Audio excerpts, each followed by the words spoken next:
Hello students, last time we did the first part of the lesson Lost Spring, and now we are going to do the second part of it.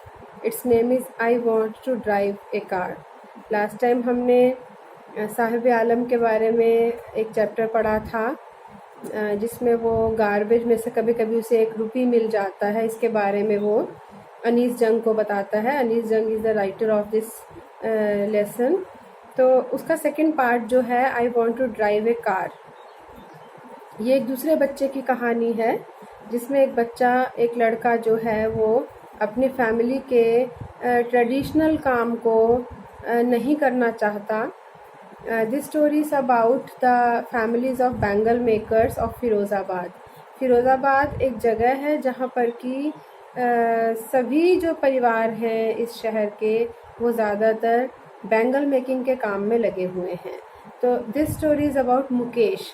Mukesh एक लड़का है जो कि bangle makers के परिवार से belong करता है, लेकिन जब उससे राइटर मिलती है तो वो राइटर को बताता है कि he don't want to do this work. वो खुद बैंगल मेकिंग के काम में नहीं जाना चाहता और वो तो कार का मैकेनिक बनना चाहता है, और बल्कि वो एक कार चलाना चाहता है।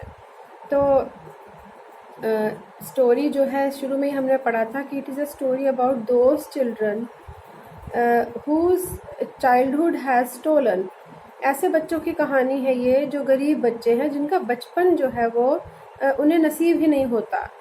वो बहुत जल्दी ग्रोन अप हो जाते हैं, क्योंकि बचपन में जो लाड प्यार दुलार जो पेरेंट्स के थ्रू बच्चों को मिलता है वो उसकी एक प्री रिक्विजिट है कि अगर हम पेरेंट्स के पास रिसोर्सेज होंगे तभी वो अपने बच्चे को बहुत लाड प्यार से पाल सकते हैं। लेकिन जो गरीब बच्चे हैं जिनके माता पिता के पास हर दिन एक ही ऑप्शन है कि वो हर रोज़ कमाएंगे और अपने बच्चों को खाना उस पैसे से खिलाएंगे, तो उनके पास अपने बच्चों को बहुत लाड प्यार दुलार करने का वक्त नहीं होता, स्कूल भेजने का टाइम नहीं होता।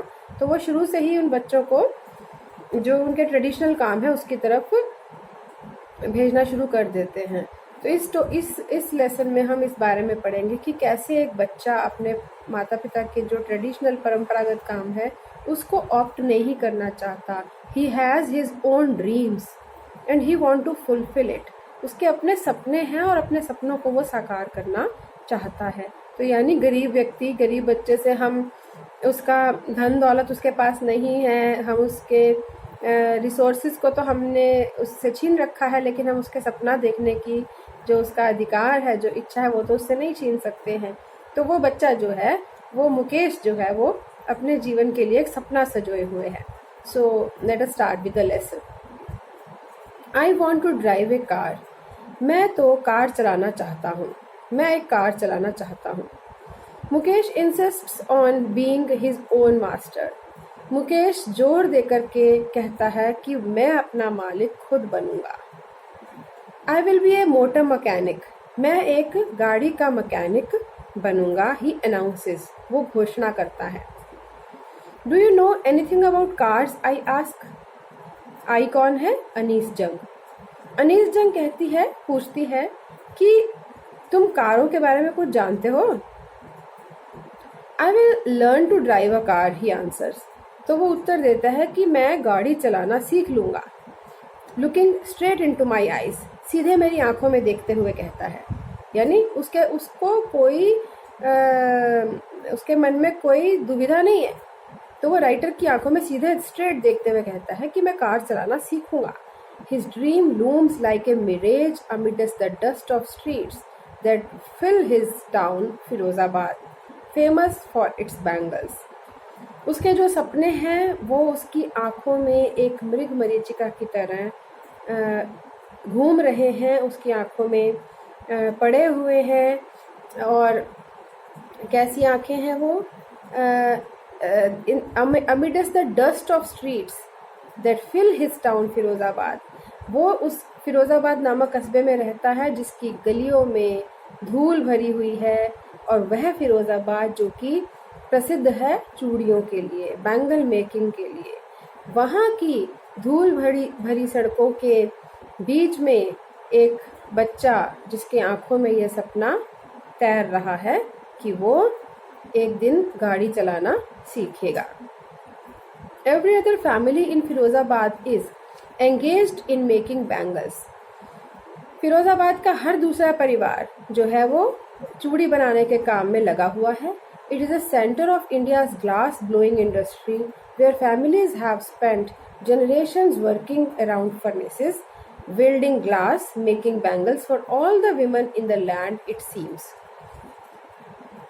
तो फिरोजाबाद जो है वो भारत के केंद्र में जो ग्लास ब्लोइंग इंडस्ट्री है, जो कांच को पिघला करके जो चूड़ियाँ बनाने की जो फैक्ट्रीज चल रही हैं, जो इंडस्ट्री चल रही है, जहाँ पर परिवारों ने अपनी जनरेशन्स लगा दी हैं, कई कई अपनी जो पीढ़ियाँ हैं उनसे वो इन्हीं भट्टियों के आगे कांच को पिघलाने का और उनसे चूड़ियाँ बनाने का काम कर रहे हैं इस धरती पर लगभग सभी औरतों के लिए। द ऑथर वांट टू से कि फिरोजाबाद में इतने बड़े पैमाने पर चूड़ियाँ बनती हैं कि लोगों के परिवारों के परिवार और जनरेशन्स यानी कि पीढ़ियाँ इस काम में लगी हुई हैं और लगता है ऐसा जैसे कि वो धरती की सभी महिलाओं के लिए चूड़ियाँ बना रही हैं, यानी इतने बड़े पैमाने पर वहाँ पर चूड़ियों का काम होता है।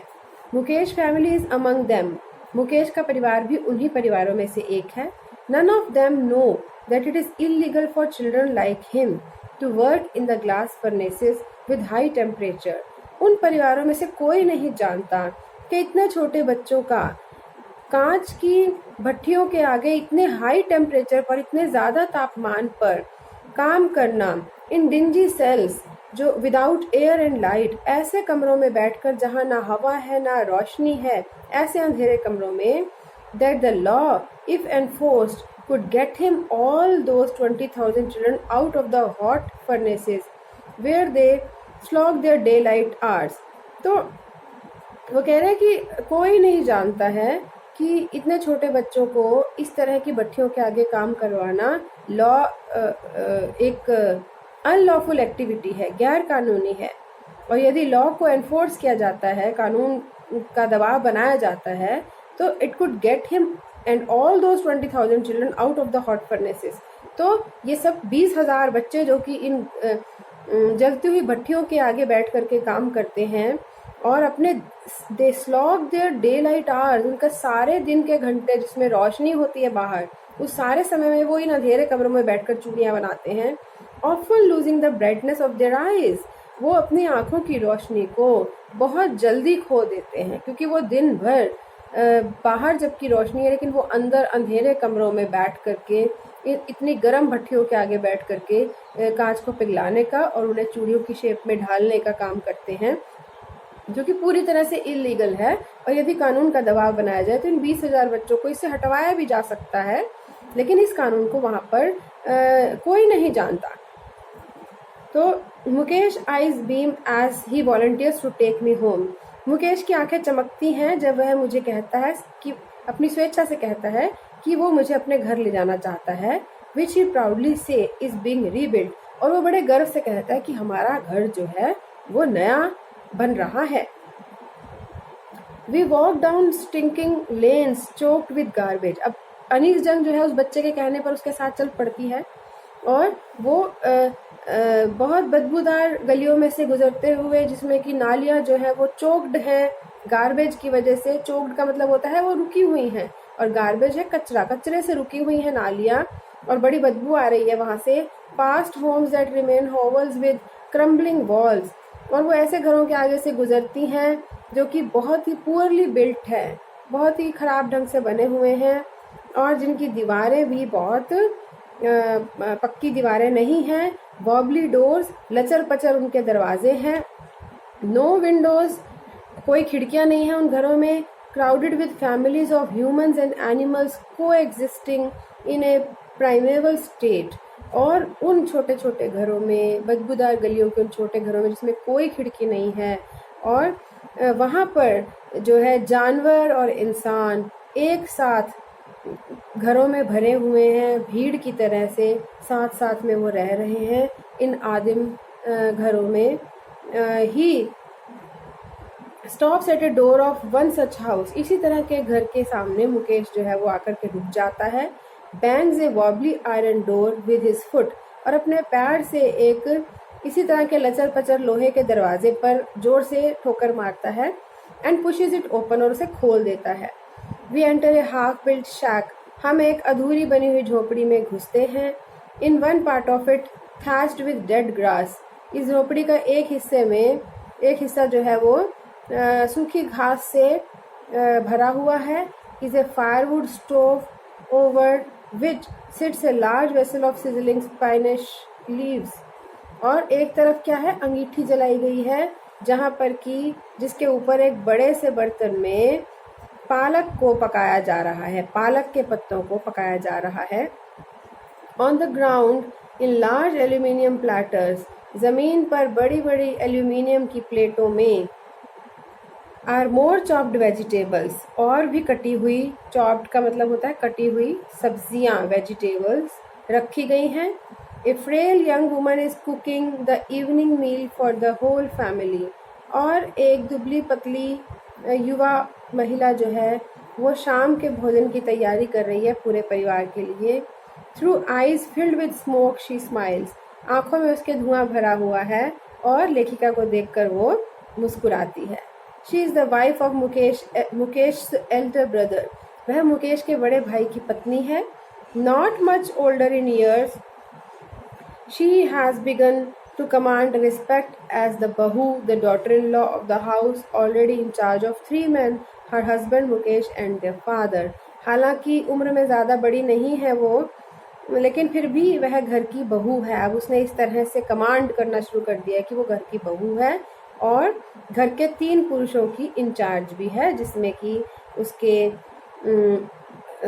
जो खुद का उसका हस्बैंड और मुकेश और उनके पिता, उन तीनों के प्रबंधन की जिम्मेदारी इस महिला पर है।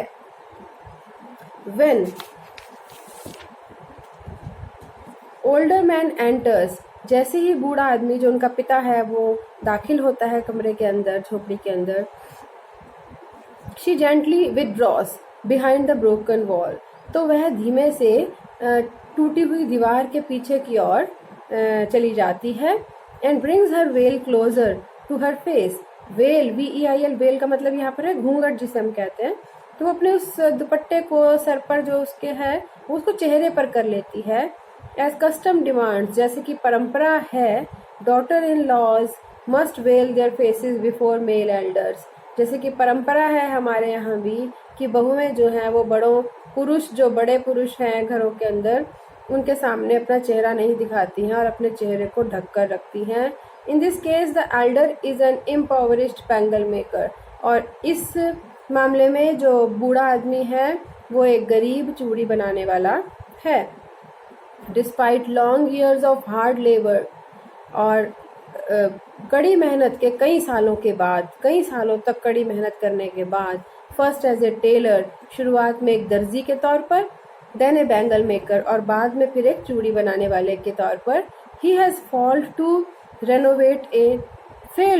Renovate a house, send his 2 sons to school, वह एक अपने घर को ठीक करवाने में भी वो नाकाम रहा है इतनी कड़ी मेहनत के बाद भी, और अपने दोनों बच्चों को स्कूल भेजने में भी असफल रहा है। All he has managed to do is teach them what he knows the art of making bangles, वह क्या कर पाया है इतनी कड़ी मेहनत के बावजूद, केवल और केवल उसी काम को अपने बच्चों को सिखा पाया है जो कि वह खुद परंपरागत ढंग से कर रहा है, जो कि है आर्ट ऑफ मेकिंग बैंगल्स, यानी चूड़ी बनाने का काम। तो it is all for now, इतना ही चैप्टर आज आपको करवाऊंगी। नेक्स्ट जो पार्ट है इस चैप्टर का वो नेक्स्ट वीडियो में आगे करवाएंगे।